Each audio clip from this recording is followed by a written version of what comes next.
Bienvenidos a este espacio del Centro de Fe y Culturas. Unos minutos que queremos conversar con ustedes y con un invitado sobre diferentes temas, todos relacionados con las virtudes humanas, esos hábitos, esas maneras de comportarnos que nos hacen vivir, que nos permiten vivir en sociedad. En algunos de nuestros programas hablamos de una virtud que es la solidaridad. Esa virtud que se une a otras, que se llama la generosidad.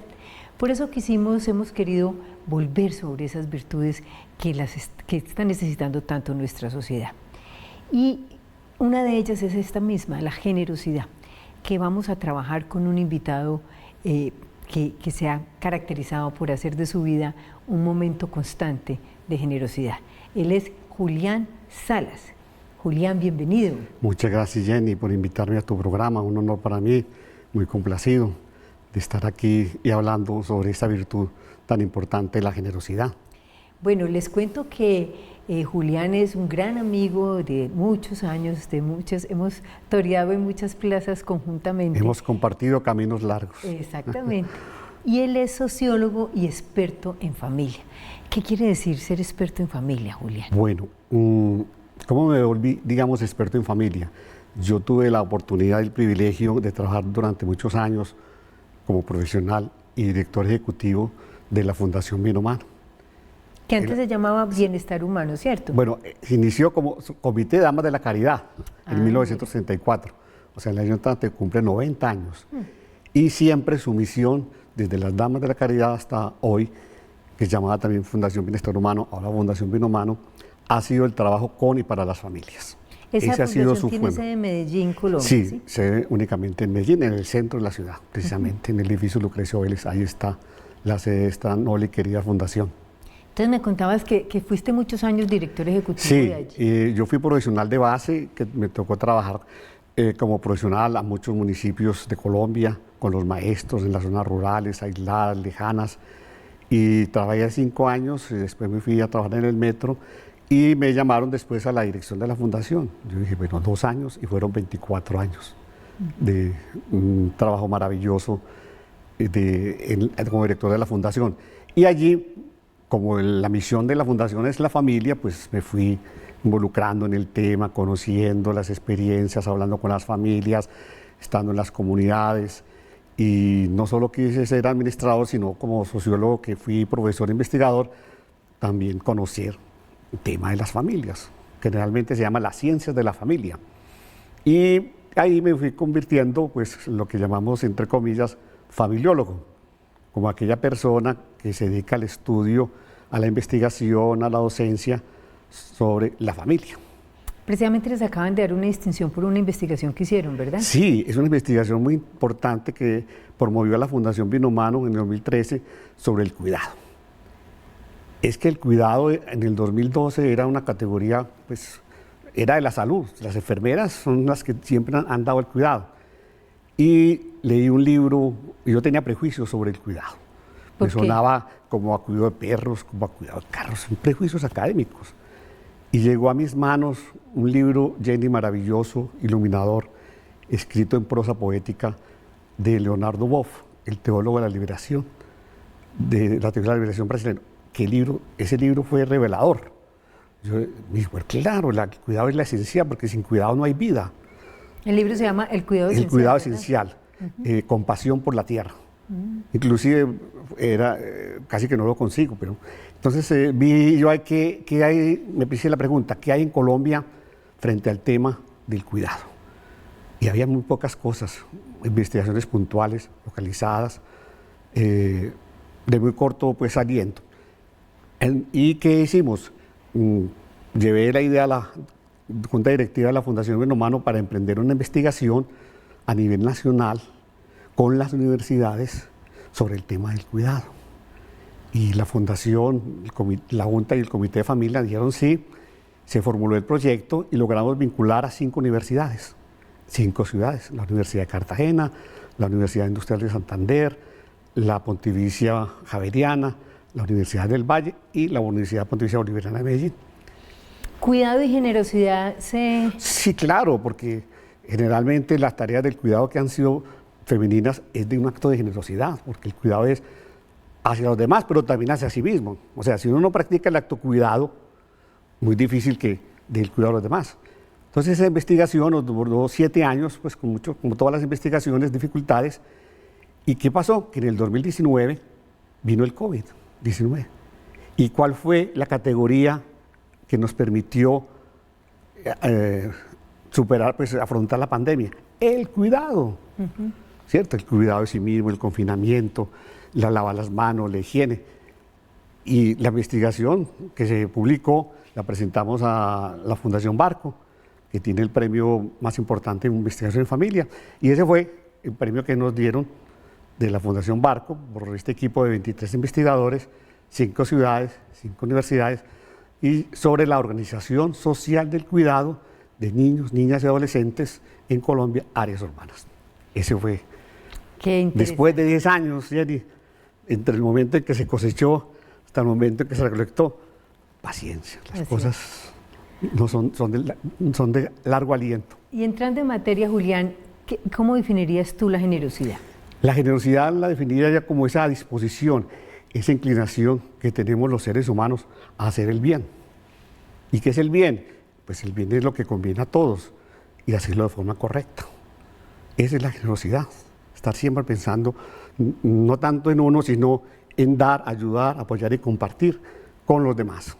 El generoso es hacia los demás. Es de esas virtudes que uno la predica y la vive siempre en función de otro, ¿verdad? Sí, claro. Julián, pero a veces somos generosos en momentos extraordinarios. O sea, alguien se quebró, entonces toda la familia entra y le ayuda y lo apoya económicamente. Alguien está enfermo y entonces somos generosos con nuestro tiempo y vamos a cuidarlo. Pero ¿cómo ser generosos en la cotidianidad? Mira, es que la generosidad es prima hermana de la solidaridad. La solidaridad es aquel acto espontáneo, emocional, que ante un suceso inesperado nos lleva a ayudar. Entonces hay el desastre natural, entonces nos conmueve las cifras de muertos, las imágenes, y ayudamos, donamos. Pero la solidaridad tiene una limitación. Es que cuando cesa el impacto emocional, va cesando la solidaridad, ¿cierto? Entonces uno es solidario, por ejemplo, cuando ayuda a cruzar la calle a un ciego. Cruza con él y una vez va a la otra calle, cesa la solidaridad. No quiere decir que la solidaridad no sea importante, es muy importante porque tuviste aquí a Margarita y a su hija Lali, que son encarnación de la solidaridad. En cambio, la generosidad no es espontánea ni es provisional, sino que la generosidad es una actitud permanente. O sea, no necesita ningún estímulo emocional para ser generoso. Entonces, por eso la generosidad, diría yo, es una virtud también cercana a la solidaridad, pero mucho más amplia que la solidaridad. Y en el día a día, ¿cómo la vivimos? La generosidad la vivimos porque la gente cree que para ser generoso tiene que tener uno mucho dinero, bienes y regalar.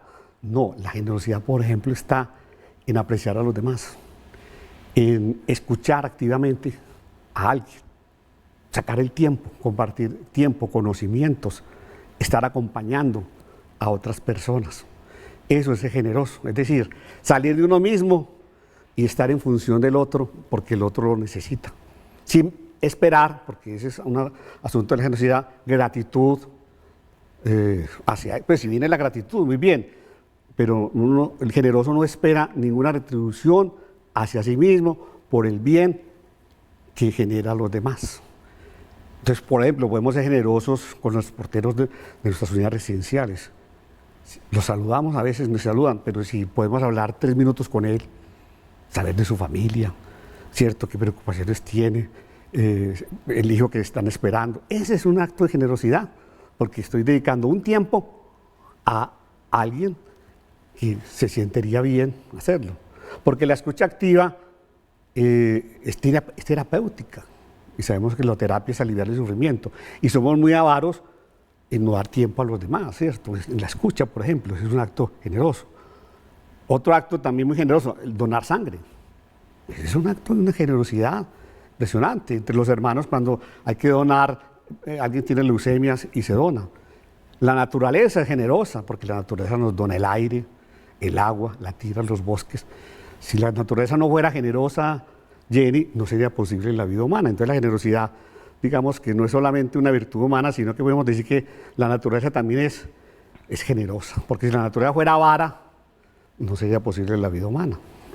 Pero la naturaleza es generosa por sí, o sea, por su razón de ser una mata, pues su esencia es hacer, producir efectos aire, positivos, efectos correcto. positivos. La generosidad, ¿cómo hacemos para que se vuelva natural? ¿Cómo? Es que la generosidad, uno dice, las virtudes no están en los genes, es decir, está en una disposición que desde la familia, sobre todo la familia, a través del ejemplo y la enseñanza, se cultiva las virtudes.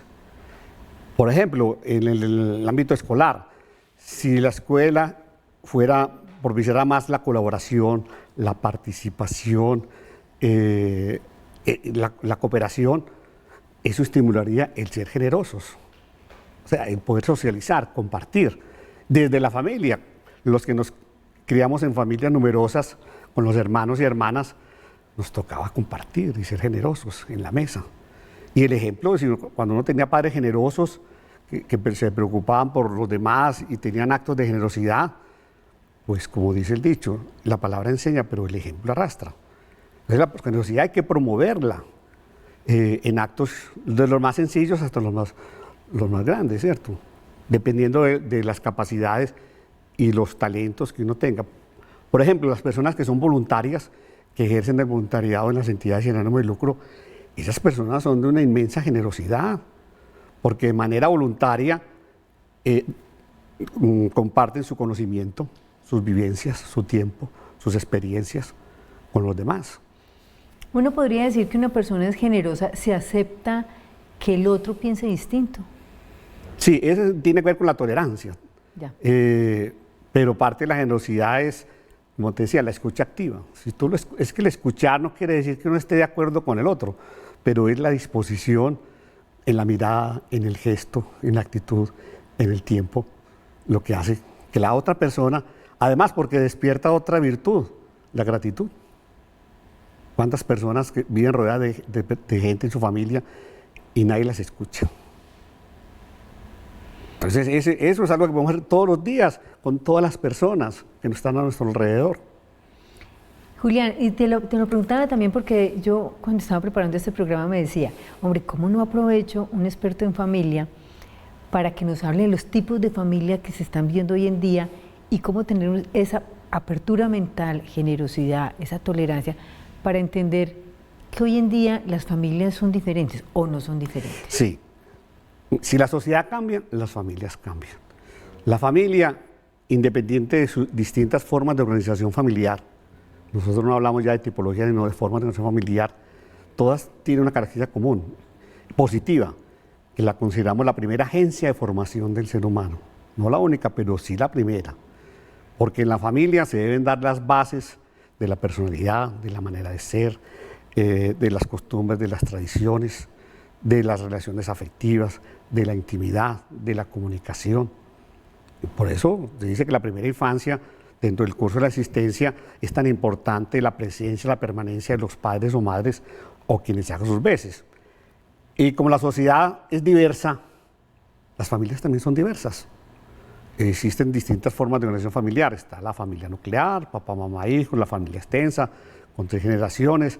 La familia extensa son cuando conviven 2 o 3 generaciones. Los abuelos con los padres y los hijos. En una misma casa. Pero mire que la noción de familia hoy en día, Jenny, no necesita tener un techo, un espacio, porque existen las familias transnacionales. Cuando la mamá se va para España, manda las remesas y está en comunicación permanente, hay vínculos y relaciones. Porque eso es lo que hace una familia unida, vínculos y relaciones. Por ejemplo, las remesas. ¿Por qué existen las remesas? Porque existe ese vínculo y esa responsabilidad de alguien que está en el exterior, preocuparse por el bienestar de sus familias. Entonces está la familia, los tuyos, los míos y los nuestros. ¿Qué quiere decir qué? Que quiere decir que hay uniones y sucesivas, o sea, y de cada unión generalmente se aporta un hijo. Entonces están los tuyos, los de la pareja, los míos y los nuestros. Eso se llama, en el término técnico, familias nucleares poligenéticas. Ese es el nombre pues, raro, poligenéticas. Pero hablamos de familias, yo y los nuestros, o familias reconstituidas, pero no me gusta eso de reconstituidas porque es como si se volvieran a hacer. Está también las familias monoparentales, ¿Qué son? sobre todo son las de jefatura femenina o masculina, donde solamente está el padre o la madre. Y ese es un tipo de familia que ha crecido mucho en el país, Jenny. Ya casi más del 40% de los hogares son jefatura femenina, monoparental, y generalmente jefatura femenina en condiciones de pobreza. Está los hogares unipersonales. La gente dice que es su familia, no. La familia implica relación con los otros, varios integrantes. Y las personas que viven solas o autónomas no viven en familia. Por eso le llamamos hogares unipersonales. Bueno, están las familias igualitarias. El asunto con la familia es que es un concepto muy poroso y creemos que toda forma de convivencia humana es familia. Y no toda forma de convivencia humana lo podemos llamar familia. Porque la familia implica lazos de solidaridad, de parentesco, de obligaciones, de vínculos, de valores. Entonces la sociedad se complejiza, la familia también se complejiza. Por eso no podemos decir que la familia, tenemos la metáfora, que la familia es la célula básica de la sociedad. Pero esa metáfora, que es muy antigua, tiene unas implicaciones, porque quiere decir que si la familia falla o hay problemas, o se descompone, la sociedad también. Entonces hacemos responsable a la familia de todos los cauces y males de la sociedad. Y eso es una relación única. Por eso la Constitución dice que el Estado y la sociedad deben apoyar, fortalecer a las familias, no sustituirlas. ¿Y qué papel juega la familia en la formación de la virtud de la generosidad? Mucha, lo decíamos con los hermanos, porque cuando, por ejemplo, cuando hay hermanos, los hermanos tienden a ser rivales, a competir, y sobre todo a contrarrestar una tendencia que tenemos los seres humanos cuando nacemos, que somos egocéntricos. Es distinto al egoísmo. Y el egocentrismo es que el niño, y así tiene que ser, piensa o siente que todo es a su alrededor. Primero son sus instintos, porque los necesita en ese momento para depender. ¿Y cómo hacemos que ese niño de egocéntrico no se convierta en un niño egoísta, sino en un niño generoso? Educación, compartir, estar con los otros, socializar. Esa es la manera como la familia ayuda en la generosidad. ¿Y cuando no se tiene hermanos? Cuando no se tiene hermanos, pues están precisamente los centros de desarrollo infantil, están los primos, y está también en padres conscientes de hacer que su hijo esté también con niños de su misma edad, que aprenda a compartir, porque es una tendencia en un hijo único, claro. O sea, la generosidad se desarrolla compartiendo. Sí, compartiendo, donando, no solamente dinero, sino en tiempo, porque también una cosa distinta a ser generoso es ser pródigo. Recuerde la parábola del hijo pródigo, que pidió la herencia, la malgastó y regresó a la casa. Y el que es pródigo malgasta. O sea, entonces el generoso no quiere decir que yo tengo que malgastar y despilfarrar lo que tengo, porque entonces no me queda con nada. Sino que la generosidad pues tiene también como unos límites. ¿Correcto? Una invitación final, se nos acaba el tiempo, para las personas que nos están viendo sobre la generosidad. ¿Qué les podrías decir tú a las televidentes y a los televidentes? Yo diría que primero no pensemos que sea el Estado el único que nos debe dar a través de subsidios y resolvernos todos los problemas, porque ese es el gran problema del asistencialismo. En eso pecamos las iglesias, las ONGs, el Estado, porque el asistencialismo paraliza la iniciativa. Entonces, importante el subsidio, pero no depender de que mi bienestar dependa del Estado, ni que tampoco dependa de lo que los otros me den, sino que si yo me conozco a sí mismo y sé cuáles son mis capacidades y limitaciones, esa es otra virtud, la humildad. La humildad es reconocer las limitaciones. ¿Qué es lo que yo tengo en mi ser? Lo puedo compartir. Bueno, muchísimos mensajes, muchísimas reflexiones nos deja Julián para todos nosotros. Saber qué es la familia, desde la familia, donde podemos fomentar la vivencia de las virtudes humanas. Y saber que generosidad siempre va unido a la palabra compartir. Y compartir es esencial para poder vivir en armonía, para poder vivir con nosotros mismos y con los demás. Gracias, Julián, por este tiempo que nos has dedicado. Gracias a todos ustedes. Los invitamos a seguirnos en nuestras redes sociales, las del Centro de Fe y Culturas y las de Televid. Hasta una próxima oportunidad. Muchas gracias, Jenny, por la invitación.